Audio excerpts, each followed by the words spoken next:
पुण्यामधले मोठे फुलाचे व्यापारी आणि तसेच ज्येष्ठ समाजसेवक दाडगे साहेब माझ्यासोबत आहेत। माझे व्हिडिओ बघून त्यांनी मला आता इथं बोलवून घेतलं होतं। त्यांचं नेमकं काय म्हणणं आहे आपण जाणून घेऊयात। बोला साहेब। पंडित साहेब, तुम्ही आज जे काही सामाजिक कार्य पुणे शहरात करत आहे हे अगदी अप्रतिम करत आहे।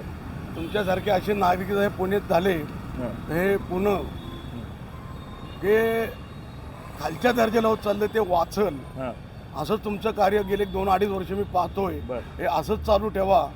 माझ्याकडनं पूर्णपणे तुम्हाला पाठिंबा आहे, सहकार्य। या निमित्ताने मी आज तुम्हाला आर्थिक मदत करत आहे।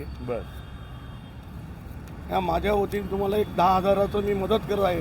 याच्या पुढे तुमचं कार्य अशाच पद्धतीने चालू ठेवलं तर अशाच प्रकारचं मी कार्य तुम्हाला कायम तुमच्या मी पाठीशी उभा राहील। दाडगे साहेबांनी मला आता हे 10,000 रुपयाचा चेक दिलेला आहे आणि त्यांनी मला अर्थसहाय्य दिलेलं आहे।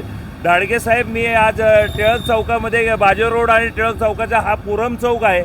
या पुरम चौकात मी जेवढ्याही वेळा ट्रॅफिक मॅनेज करत असतो त्यावेळेस दाडगे साहेब माझ्यासोबत त्याच्यामध्ये सहभाग घेतात आणि इथं ट्रॅफिक मॅनेज करत असतात। अनेकदा काही प्रॉब्लेम्स असतील तर दाडगे साहेब याच्यावर पुढाकार घेतात आणि मला वेळोवेळी सल्ले आणि मार्गदर्शन करत असतात। त्यामुळे मी दाडगे साहेबांचे मनापासून आभार मानतो।